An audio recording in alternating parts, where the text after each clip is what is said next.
बहुत हुआ नारी परवार, अब की बार मोदी सरकार। नारी शक्ति वंदन, नारी का सम्मान, राष्ट्र का मान, ये तमाम नारा है मोदी सरकार का। लेकिन वहीं दूसरी तरफ भोजपुरी फिल्मों के पावर स्टार, विवादों के केंद्र में रहने वाले अभिनेता गायक पवन सिंह, जिन्हें कुछ दिन पहले ही लखनऊ में एक मंच पर महिला कलाकार के साथ छेड़खानी करते हुए पूरे देश ने देखा था।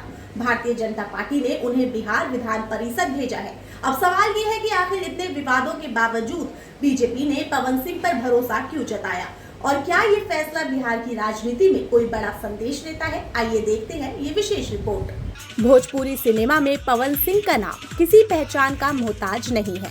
लॉलीपॉप लागेलू जैसे सुपरहिट गानों से देश विदेश तक लोकप्रियता हासिल करने वाले पवन सिंह ने 2024 के लोकसभा चुनाव से ठीक पहले सक्रिय राजनीति में कदम रखा। पहले भाजपा ने उन्हें पश्चिम बंगाल की आसनसोल सीट से उम्मीदवार बनाया, लेकिन उन्होंने टिकट लौटाकर बिहार की काराकाट सीट से निर्दलीय चुनाव लड़ने का फैसला किया। हालांकि वो चुनाव जीत नहीं पाए, लेकिन लाखों वोट हासिल कर उन्होंने अपनी राजनीतिक ताकत का एहसास जरूर करा दिया। अब भाजपा ने उन्हें बिहार विधान परिषद भेजने का फैसला किया है। पार्टी की जारी सूची में उनका नाम सबसे ऊपर रखा गया है, जिससे राजनीतिक तौर पर बेहद महत्वपूर्ण माना जा रहा है। राजनीति में आने के बाद पवन सिंह की कमाई पर असर पड़ा है। हलफनामे के मुताबिक पिछले वित्तीय वर्षों में उनकी आय लगातार बढ़ रही थी और 2023-24 में ये लगभग 1.38 करोड़ रुपए तक पहुंच गई थी। लेकिन लोकसभा चुनाव और राजनीतिक गतिविधियों की वजह से फिल्मी काम प्रभावित हुआ, जिससे 2024-25 में उनकी आय घटकर लगभग 94 लाख रुपए के आसपास रह गई। हालांकि कमाई में कमी आई, लेकिन उनकी कुल संपत्ति बढ़ी है। लोकसभा चुनाव के दौरान घोषित 16.74 करोड़ रुपए की संपत्ति अब बढ़कर 19.44 करोड़ रुपए तक पहुंच चुकी है।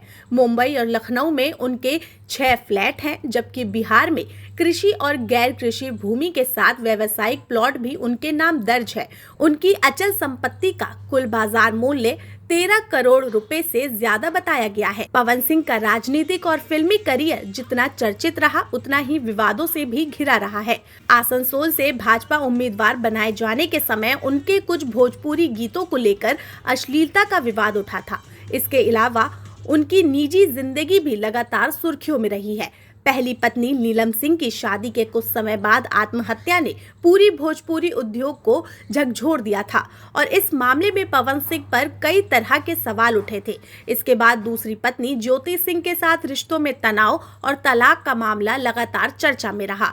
हाल ही में ज्योति सिंह ने तलाक में करोड़ों रुपए की मांग की है। वहीं काराकाट विधानसभा चुनाव में ज्योति सिंह का निर्दलीय चुनाव लड़ना भी राजनीतिक चर्चा का विषय बना। इसके साथ ही भोजपुरी अभिनेत्री अक्षरा सिंह के साथ रिश्तों और विवादों ने भी कई बार पवन सिंह को सुर्खियों में रखा। समय समय पर अन्य अभिनेत्रियों के साथ नाम जुड़ने की खबरें भी सामने आती रहीं। कुछ समय पहले ही लखनऊ में एक कलाकार के साथ मंच पर खुलेआम छेड़खानी किया गया था, जिसको लेकर बहुत विवाद हुआ था। अब सबसे बड़ा सवाल यही है कि आखिर इतने विवादों के बावजूद बीजेपी ने पवन सिंह को एमएलसी बनाने का फैसला क्यों किया। राजनीतिक विश्लेषकों का मानना है कि पवन सिंह सिर्फ एक अभिनेता नहीं, बल्कि पूर्वांचल और भोजपुरी भाषी क्षेत्रों में एक बड़ा जनाधार रखने वाले लोकप्रिय चेहरा है। काराकाट लोकसभा चुनाव में भले ही उन्हें जीत नहीं मिली, लेकिन उन्होंने बड़ी संख्या में वोट हासिल कर अपनी प्रभावशाली मौजूदगी दर्ज कराई थी। भाजपा लंबे समय से बिहार में अपने सामाजिक और राजनीतिक प्रभाव को मजबूत करने की कोशिश कर रही है।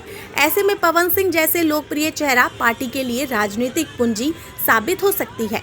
इसके अलावा भाजपा ने कई राज्यों में फिल्म, खेल और कला जगत से जुड़े चेहरों को राजनीति में आगे बढ़ाया है। पवन सिंह को एमएलसी बनाना भी उसी रणनीति का हिस्सा माना जा रहा है। एक तरफ करोड़ों की संपत्ति, लाखों प्रशंसक और भोजपुरी इंडस्ट्री में अपार लोकप्रियता, तो वहीं दूसरी तरफ निजी जिंदगी और करियर से जुड़े लगातार विवाद। राजनीति में अक्सर लोकप्रियता, जनाधार और चुनावी प्रभाव सबसे बड़ा पैमाना बन जाता है। शायद यही वजह है कि तमाम विवादों के बावजूद भाजपा ने पवन सिंह पर भरोसा जताया है और उन्हें विधान परिषद भेजने का फैसला किया है। अब देखना ये होगा कि भोजपुरी सिनेमा के पावर स्टार पवन सिंह, जिन पर लगातार महिलाओं के खिलाफ छेड़खानी, प्रताड़ना की शिकायत है, वो कितनी राजनीति में सफल हो पाते हैं। क्या भाजपा में सिर्फ ऐसे ही लोगों को आगे बुलाया जाता है? क्या ये मोदी सरकार की महिलाओं को लेकर सम्मान है? इस मामले में आपकी क्या राय है, हमें कमेंट में जरूर बताइएगा। इसके साथ ही पहरेदार को ज्यादा से ज्यादा सब्सक्राइब करें, लाइक करें और शेयर करें।